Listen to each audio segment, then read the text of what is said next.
right here. Hold on, let me share this real quick because it's Black History Month. Let me give y'all welcome to Taylor House Publishing YouTube channel. We down here in Wilmington, North Carolina. And what y'all looking at behind me is the Cape Fear River. Now you looking in front of me. This is the Cape Fear River in Wilmington, North Carolina. You see the horizon. Okay, so now we live. Y'all make sure y'all let me know where y'all coming in from. If you're new to the channel, let me know where you coming in from. Make sure you like, share, and subscribe to the channel. But yeah, so I'm out here in Wilmington today and just decided to come to what is called the Cape Fear River here in Wilmington. So why am I here at the Cape Fear River, and why is the caption that you heard or saw labeled as such? Because if you're not familiar with Wilmington, North Carolina is the place of the famous Wilmington, what they call the Wilmington race riots. What's up, Renato? It's what they call the actual Wilmington race riots, but what it really was a Wilmington massacre. And the reason why we're at the Cape Fear River is because there was a speech that was made right up the street right here at a place called Thallion Hall. And that speech was made by Boycott was the ringleader. Yep, you're right. Charles B. Boycott of Goldsboro, North Carolina was the ringleader. But that speech was made by someone called Alfred Waddell. And Alfred Waddell was, one of the ringleaders as well that wanted to dismantle they called it the progressive government. I forgot the name of it, but it was a progressive government of Wilmington, North Carolina, which had, they had whites, they had Latinos, they had blacks, all in. I forgot. Somebody tell me the name of that type of government. They had I guess in today's term, it would be called a DEI government. What's going on, A? So they had a DEI government here, which everybody worked in unison together. What's going on, Scott Bryan? Appreciate you. Everybody worked in unison here together, and white supremacists like Charles B. Boycott, Alfred Waddell, and a few other people saw this as a threat to the normal, everyday status quo of that day, and they used the long-standing precursor, or the long-standing reason of, the black men being, what's up? I see y'all. My dad used to live in Wilmington. They used the long-standing excuse of, if black men continue to rule, or, if they continue to be free, then of course, the lily white women, they're going to come and, be wanting to sleep with our women and things of that nature. So they used that long-standing fear, and they started a propaganda campaign. And the propaganda campaign was to demonize and vilify, the progressive government and the progressive city of Wilmington, North Carolina, which was one of the most successful cities when talking about successful black people. They had black, leaders. They had black businessmen. They had black. They said like Wilmington was the Atlanta before Atlanta. If you can, what's up, Stacy? I'm in Wilmington too. Appreciate you. Wilmington was the Atlanta before Atlanta became Atlanta. And so what they did was, there was a writer, and if you go back on my page about a month ago, I did a whole documentary about it. There was a writer named Alex Manley, and he wrote for the Daily, I can't even think of the name now. but his name was Alex Manley, and he wrote an article. Was like, look, and I'm paraphrasing now, but in this article, he was like, look, y'all keep talking about y'all scared of the black men, dating white women or being attractive to white women. He said, look, most of the time when these relationships that y'all see with black men are messing with white women, these white women want the black man. He was like, look, these ain't, it's not that we want them, it's because they find us attractive. And boy, that article set them people off. And that's why they burnt his his newspaper down. They ran him off. Yeah, they attracted that. And I actually went to that location. It's right on 7th Street. And that's like right up in the city right now. It's a few blocks away, but I wanted to come down here. I might go back up there later. But they burnt that down. But he also explained too, he was like, it's funny how y'all are saying y'all don't want us with these white women, but y'all have no problem going into our barns and taking our women. Like, he really exposed the hypocrisy of these men. I'm from Goldsboro, North Carolina. What's up, Italia? So he really exposed, he wanted the Mandingo warriors. Whatever. I don't know what, but he really exposed the hypocrisy of what they were trying to do. And of course, a lot of times when you speak truth to power, they cannot handle it. And so, I think it was maybe like August the 8th or something like that, they went and made that speech. And when Waddell made that speech, he was like, if need be, we are going to choke the Cape Fear River with Negro carcasses until it stinks of blood. So basically, a few blocks up the street, right up there, he's letting a room full of white supremacists know that we are planning to choke this river. And by choke this river, he means fill this river up with Negro carcasses till it stinks with blood. So this is that river, and it's called the Cape Fear River. Why is it called the Cape Fear River? Because during that time, it was probably a lot of fear associated with this river. Nevertheless, 2 days later, they marched down to 7th Street, where the church was. Y'all gonna let him say that? I heard from black men that brown men don't like black men making their brown woman. I don't know what that means. But but then 2 days after that speech, and actually they told him, they told Manny, look, leave town, or we gonna burn you down. So he didn't, he actually escaped. Manly escaped. Manly and his brother escaped, I think, to DC. But they went and burned the press down first, and then they went to a lot of the black neighborhoods. And they burned the town. They shot people up. They say upwards of 300 people lost their lives. That's what they say. And the majority of those people were black people. Now, what's going on, Faith? It's a museum in Spring Hope history. Saipo Bennett is not free. We got to check up on Saipo Bennett. But yeah. So this was just a history moment, But unlike some of the stories that are out there, the black people did fight back, but they were faced with a militia. Like, if anybody knows anything about this, like, they brought military people in, Charles B. Aycock, James Keenan.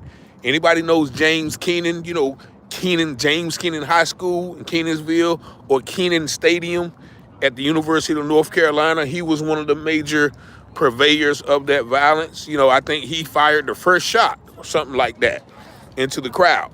So the Bellamy Mansion downtown, it was a coup. You can say it was a coup or it was a massacre. You know what I mean? Because and that actually, you're right, Lex Will, because the guy I talked to, one of the guys I talked to, said it was the only successful coup right here in America to this day. And that happened in Wilmington, North Carolina in 1898. And actually, I was just talking to a brother about it. They just started talking about this in Wilmington about 5 or 6 years ago. If you go back and watch the documentary I did, I spoke to a professor at UNC Wilmington, and she said, well, yeah, like it was a long time that they didn't talk about it. Why didn't they talk about it? And mind you, I'm out here right now, and I'm talking about it, and it's a lot of, it's a lot of uncomfortableness with me sitting here talking about it, because as you can see, there's a lot of white people walking by, and and when I first started talking, there was white people nearby, and I said, well, this was the Wilmington massacre took place, and having these conversations is not really easy, because it holds the mirror up to society, what society was, and in many ways, what society still is. And so Wilmington has been taking steps to, kind of memorialize it, talk about it. There was one family very prevalent during that time, and that was the McCraes. And there was a park named after them. And I think they, one of their relatives admitted their wrongdoing, and they changed the name of that park of the McCraes. It was another name. Actually, when I went and did the documentary, Waddell, there's a councilman right now named Waddell. Now, mind you, Alfred P. Waddell, I think that was his name, made the speech that incited the riot. And after that speech, after the riot, or after the coup, he became the mayor of Wilmington. So now here we are, 100 and some hours later, the same guy who started the coup that took over the black government has a descendant that is running the government now. So y'all see how that makes, all of this is linked. So just because it happened in 1898 doesn't mean that there's still not some remnant of those belief system, but also some remnants of those people who perpetrated the massacre. And so, I just wanted to come out here because, we hear, Black History Month, and I don't like talking about this part of our Black History Month because everybody always equates our Black history about what happened here in America. But Black history starts way before America, even way before Africa. Many people, I just did a story, one of the most widely read, least recognized, and oldest Black history books is the book that everybody calls the Bible. People don't want to admit or acknowledge that the people that lived in the Bible days in those regions where the Bible stories took place, were all dark-skinned people. And so I don't like to equate our Black history with Martin Luther King, Rosa Parks sat on the back of the bus, slavery, Harriet Tubman, and and civil rights. Our history goes way beyond that. So too peasy. Let's talk about African. Thank you. African, yeah. And see, the thing about that, African kings and queens, but see, slavery wasn't just relegated to Africa. Like there were, everybody, slavery was a worldwide thing. It was the type of slavery that made the slavery in America so bad. You know what I'm saying? Like Africans had slaves from prisoners of war, but they didn't treat their slaves like, animals like it was done here. There were many reasons why a person could be slaves. And yet I'm not excusing, the brothers and sisters in Africa for doing what they did, but, they had no idea that the slavery that they were selling into, because remember in the Bible, right? You remember in the Bible, what did it say? Joseph's brothers sold his brothers into, sold Joseph into slavery. So that should take, like, slavery wasn't what it was in America. Just say that. You know what I'm saying? There was rules to that. Like there was rule. That's why, that there was a mutual respect, and also slavery was just for a term as well. You know what I'm saying? So, so when people bring that up, you have to realize that in context. Yeah, everybody sold slaves. Like Arabs sold other Arabs into slaves. Israelites sold other Israelites into slaves. Egyptians sold other Egyptians into slaves. So, it wasn't like it was here. So, um, that's a misconception, but I just like to think about, the greatness of, black history. And we're talking about Queen Nandi or King Asamwai or Mansa Musa or uh, Sundiata Kieta Sundiata or all the Mali kingdoms or the Songhai kingdoms and, the Egyptian kingdoms and all of the great kingdoms, the Olmec civilizations down in South America. You know what I'm saying? Our history, we are so rich to be relegated to, George Washington carving the peanuts. Now, even though he did some great things with it, but, our history is not just equated to slavery, Jim Crow, civil rights, and Barack Obama. You know what I'm saying? That's the curse of Canaan in the Bible. Yep, I respect you. You know your stuff, bro. Appreciate you. But yeah, man, knowledge is power, man. So when you know who you are, and you know that, in a lot of ways, we are still, many people don't like, we are still prisoners of war. That's why you see a lot of black brothers getting killed in the streets, a lot of injustices, because that rule, still. So somebody mentioned the 3/5 rule, but also, the Dred Scott decision, right? He says black men have no rights that a white man is bound to respect. And you see that in some of the stories that I covered, where, a white man kills a black man, and, the white man gets off. Black man kills a white man and, he goes to jail. You know what I'm saying? Like the most recent story that has people up in arms is the story down in Shreveport, where the young black man was at a bar and he was struck by, this white man. And when the white man snuck him, the white man started beating him, and then till the young brother got on his feet, and the young brother put hands on the white man. The white man fell, bumped his head on the ground, ended up dying. Now they're going to charge the black man with a crime. You know what I'm saying? So it's those are the type of things that that this is a lot of um inbred.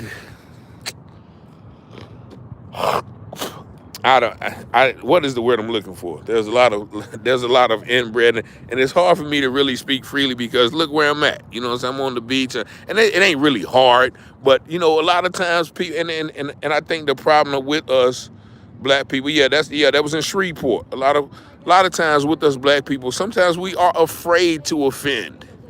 You know, people when we talk about wrongs and injustice that are done to us, but they still have remnants of effects to this day. And so it's kind of cold out here. It was warm today, but it's kind of cold out here. But this is the Kayfield River, man, and I wouldn't doubt that there were bodies. Do you think now because black married to white, today black come in different colors, you don't know who you're looking at? Yeah, I mean, once again, like those for years, like I'm light skinned, right? So I'm sure somewhere down the line, there was some interracial mixing. Like I said, like it's I don't have any problem with anybody loving who they want to love, but when that love comes at a price, when people are still getting beat and targeted and harassed and arrested and framed and outright lynched for who they choose to procreate with and love, then you have to look at that. One reason knowing our history is so important: keep distance where needed. Yeah, I mean, like the Bible sometimes says, when the Israelites went into different kingdoms and went into different lands, God specifically told them, look, don't intermarry. Don't do this with those people, or you're gonna learn their ways. Now, a lot of people look at the condition of blacks in America But a lot of that condition is coming from learning the westernized ways. Like who taught us how to live in America before, while we were slaves? You know what I'm saying? We picked up a lot of these ways, a lot of the greed, a lot of the jealousy, a lot of the violence, a lot of the I want everything that I can have and nobody else can have none. We didn't live that way. We are more of a communal people with the spirit, with the principle of Ubuntu. And that means I am because you are, we are. And I always use this proverb. They said in an African village, there was a white man who came in, right? And he came into all the children and he held up a big barrel of candy. And he told the children, he said, I'm going to start a line right here. And on the count of the whistle, you guys race to the finish line. And whoever wins gets this big barrel of candy, right? And so when the white man blew the whistle, all of the kids locked arms and walked to the finish line together.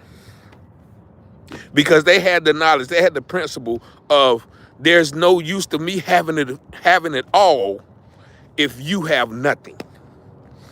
But that is what America is built on, the system of capitalism, where a few have all and many have nothing.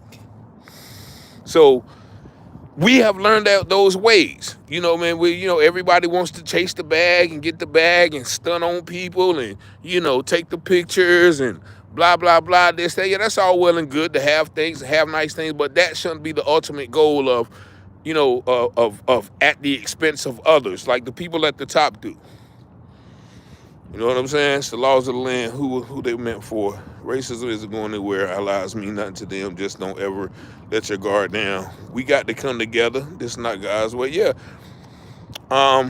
Yeah, definitely, man. It's like I said, the scripture that always come to mind, if my people will call by my name, will humble themselves and pray, seek their face, turn from their wicked ways, then we will hear from heaven. Then I will heal the land. So we got a lot of healing to do. The curses of Deuteronomy is upon us, but also, these are, the scripture speaks of in the last days, perilous times shall come. Nation will rise up against nation. Now, what nation are they talking about? Are they talking about physical man-made nations drawn up on maps? That is too, but also nations of people. Like in the Bible, they said, he told Israel, like, I'm going to make you a great nation of people. And that nation dealt with lineage, the children of, Abraham, Isaac, and Jacob. And so, Taylor, be careful out there. The flu out there. Oh, okay. Yeah, matter of fact, let me put on my hoodie joint then. Put on my hoodie. I'm out here tripping. To bring up the fact that blacks because they think it's black vindicates them, it doesn't. Oh yeah, blacks, yeah. It doesn't. Yeah, you are supposed to be mixed. It's prophecy. Because of pride. Not just doing slave, but afterwards, whites, crippled blacks, and gays. Oh yeah, that's a whole nother, there goes somebody out on the water. But yeah, that's a whole nother subject. Yeah, like as far as like, yeah, we would let go from slavery, but we were given no tools. We were given no healing, no, that traumatic experience. Like we were, hey man, that's a whole nother. I was listening, I don't know if it was Dr. Clyde Anderson speak upon that, but he was breaking that down too, man. Like, the remnants, and I think somebody wrote a book, the post-traumatic slavery syndrome and stuff like that. But yeah, that's a whole nother subject. My brother, I'm very bright with green eyes. I love my black people. I know that's right, Miss Pearson. We gotta cover ourselves by sticking with the Father. Don't let it get you down. Oh no, I'm not down. Like I said, I just like to educate, man, people. You ready? I just like to educate people to, not be so focused on you know, the now, that you don't, you know the past. You know, a great and wise man said, you know, those who don't know the past are doomed to repeat it. And a lot of people are saying the things that, you know, the current president is doing is bringing us back, taking us back to, you know, to slavery and this and that. My opinion on that, look, we never left.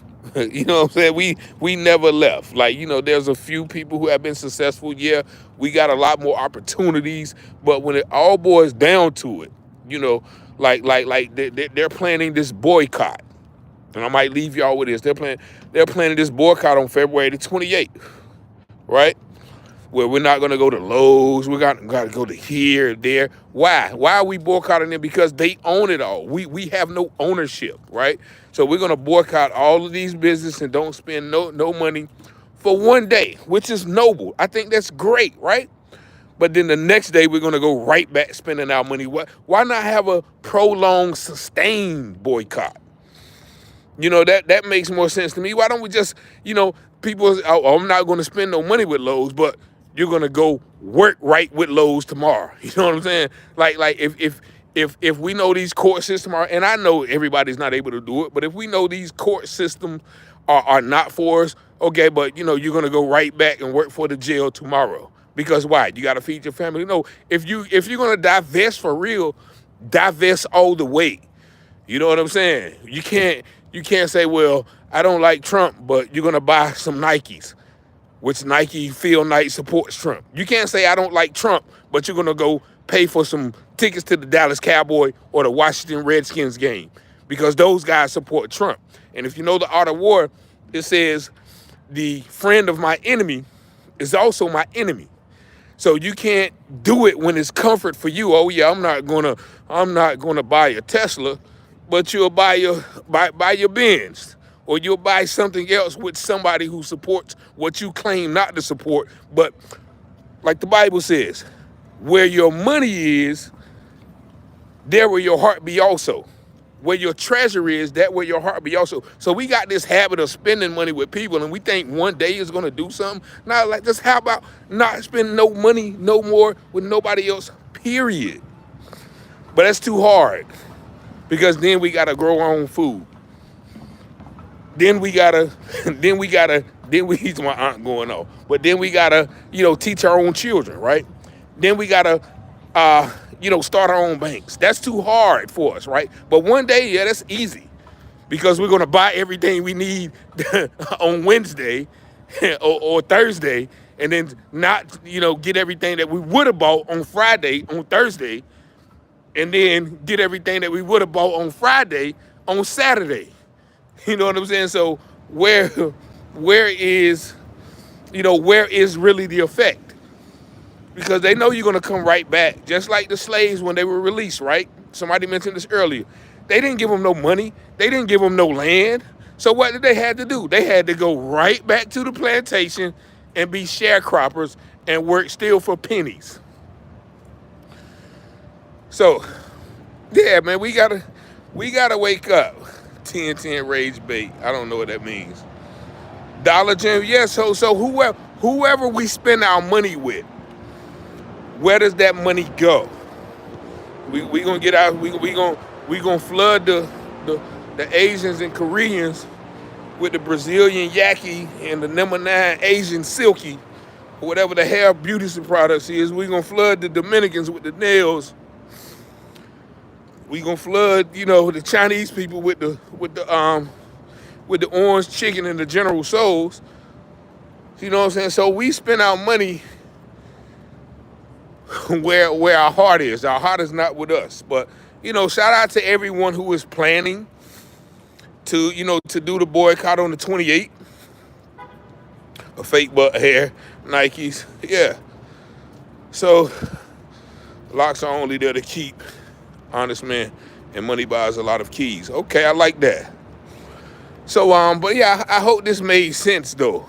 You know what I'm saying? Because a lot of people are talking about they're so mad at this and that and the other, but you're supporting it in an indirect way.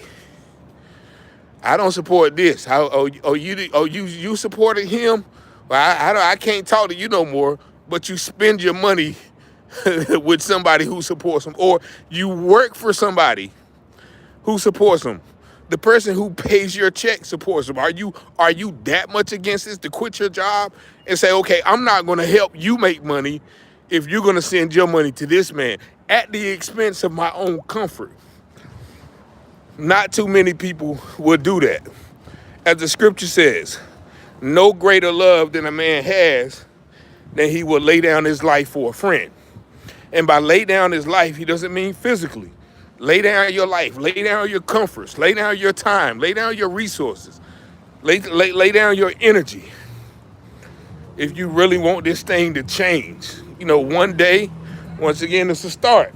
But if you're going to take your money right back to Food Lion and Lowe's or whatever other chain that's on that list, you ain't really did it. It makes a statement. It's a form of solidarity. We don't know how to fall back. Yeah, that's what I'm saying. We gotta fall back from the whole society. You know what I'm saying? If we really want to change, we just can't do it. And well, yeah, I'm not gonna spend any money today, but I'm gonna help FedEx make money today.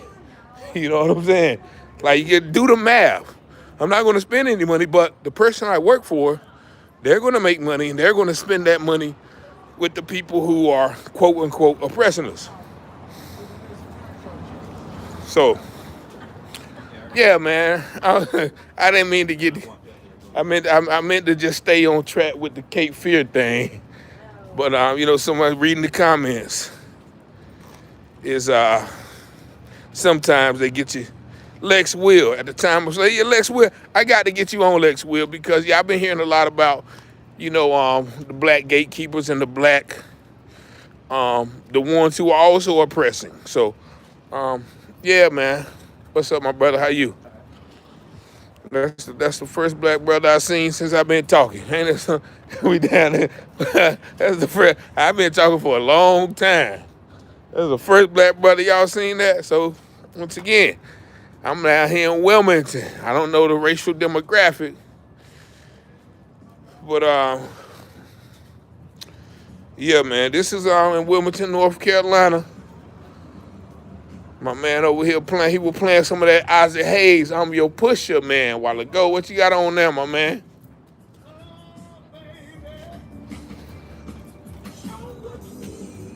What's happening? How you doing? All right, how you? All right. My brother over there jamming. Yeah, I like that I'm Your Pusher, man. Oh, that was Curtis Mayfield, not Isaac Hayes. Yeah. Curtis Mayfield, I'm Your Pusher, man. I'm your put. We got songs like that. You see, you know what I'm saying. And I like the song. I rock with the song. The song got a message because many people don't know Curtis Mayfield was on that Boy too.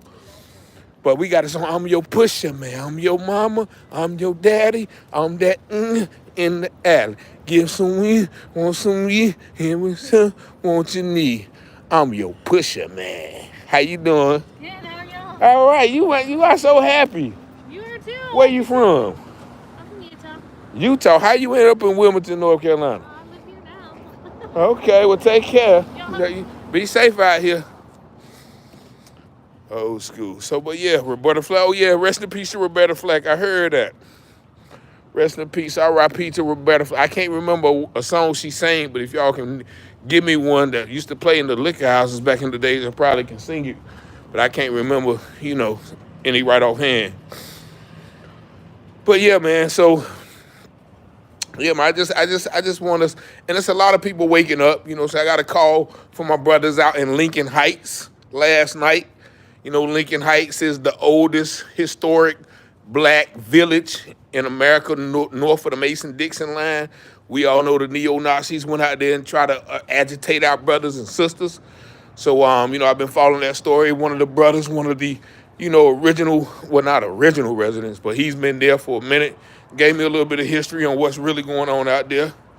Donnie Hathaway with Roberta Flack. I don't know that song. You got to give me that song, though, man. I only know a Donna Hathaway song. You know what I'm saying? You got to give me that song. Hey, Barbara, this is Shirley. Everybody know that song. Hey, Barbara, this is Shirley. I don't even know what it was. Y'all got to sing that for me, too. Barbara, this is Shirley. You know what I'm saying? Like those songs like that people know. But Yeah, man, I'm about to hit the road. It's about dark, man. So we're gonna go ahead and get up out of here. But you know, um, I guess to stay woke, man. And if everybody's gonna participate on that in that boycott, stay vigilant. But like I said, just don't do it for one day. You know what I'm saying? I don't see um the sense of just doing it for a day, if you ask me. But that's just my thoughts. But y'all know what it is, man. We coming back live. Y'all check out the show tonight in about 20 minutes. Killing Me Softly. That's Lauryn Hill. Strumming my name. Okay. See, that's okay. So those songs right here. Um, okay. So yeah, I know the remix, but I like that Strumming My Name. I forgot how it go to, but I remember that though. That's one of those HBUs. Okay, and that's a good point too, Darth Vader. HBCUs exist because of white supremacy, because blacks' choices in higher education were historically limited. Basically, and that's what I tell people too. A lot of the HBCUs were made by white people. So basically, what we're touting as a historically black university, only the money goes to white people. Those a lot. I did a start once again like last year. I did the research on how many of our historically black universities were founded or started by white people, and the majority of them were. So while we're, where you going? You got the GPS. So while we're saying, these are historically black university, yeah, and maybe we are getting some education, but the majority of that money and funding goes to somebody who doesn't look like us, and that's a great point, Darth Vader. Um, the house, yeah, a lot of those people back then didn't want blacks going to school with whites, so that's why they created the black universities, which is once again that it's produced some great men and women. I don't knock it. Anybody with um, education, you're making stuff. I don't know what y'all in the comments arguing about. Lex Will, I can't even. Martha. Okay, I'm back now. Somebody called me, so I'm sorry about that. But yeah, I'm about to get off the live anyway, man. But I just wanted to check in and tap in with you, man. Live from Wilmington, North Carolina. Um, Y'all can go ahead and we might need to call in, man. Darth Vader of the Red Pill and Lex Will. I might need y'all to call in and discuss what y'all talking about, man. Probably one day, maybe tomorrow or something. We can have a live conversation. Cause I see y'all over there going at it. But I'm white, didn't get nothing handed to me. Mom had to work 2 jobs just to halfway support it. Don't do it. It's a blast thing. So people, yeah, we're not saying that all whites benefit from it, Mr. Aftermath. I'm not saying, because I know some whites who had to get it from the mud too. We're not talking about individually. We're talking about systematically. This system favors whiteness better than other races. You know what I'm saying? Like there's people who had to get it from the mud everywhere. You know what I'm saying? And shout out to I'm not playing. I get it from the mud. Nobody's victimizing me. Nobody's stopping me from doing nothing. But there's still a system that is in place that has historically made it harder for me. So shout out to your people's aftermath, and shout out to you for making it happen however you could. You know what I'm saying? But I don't think no one can deny the history of America, and what has been done and what is still being done. Is still some remnants of that. Like I said, they're the same guy who took over Wilmington back and destroyed the black government back 125 years ago, has a descendant still on the city council. So if that doesn't make sense to you and what I'm saying, then I guess nothing will. Lex, well, I know, man. I got the call. Last shall be first, man. You just chiming in. And this is not liquor. This is authentic apple juice that I got from the corner store right there downtown Wilmington. Black owned business as well. Black owned business. I forgot that the lady name. She from New York, but I ain't get her name. Google white slavery. Next, Will, you're gonna have to give us our heritage. That's what I'm saying. Our whole heritage, our knowledge. Our knowledge of even God was stripped of us. You know, during slavery times, we had to look at pictures of a white God and a white Jesus and white angels, and everything was white. So that people don't understand the psychological, impact that it has on people. So, man, I didn't mean to talk. I said I'm gonna end this live, but not gonna hurt anyone. ACOT, yeah, definitely ACOT, and we've been trying. I think people put out, but people don't stay consistent because people wanted to get that name ACOT changed. But Charles B. ACOT, one of the self-proclaimed white supremacists, who was definitely against the I don't what are they calling it, government? I can't remember. It was not progressive government. I can't think of what they was calling it, but yeah, boule agents. How many white Americans are affected by slavery less? As a prepper, I started making moonshine 2 years ago.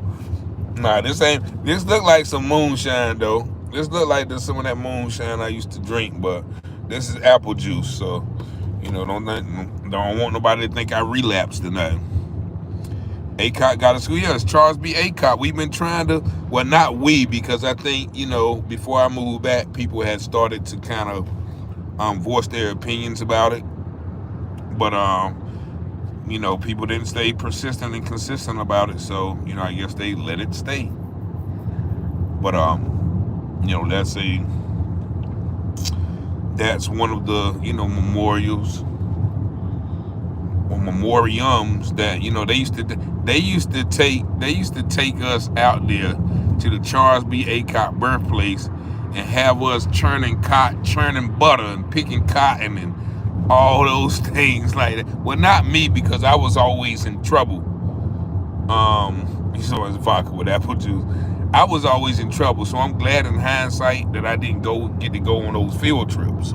But yeah, like everybody, if you went to school in Goldsboro, North Carolina, they had us going out there churning butter on the land that was owned by slaves. And ain't no telling how many atrocities came out, but they never taught us that he was a white supremacist in school. So Walker's potato-based moonshine is corn. Look at Scott Brown, man. Y'all must be from Pigeon Forge, Tennessee, talking about moonshine.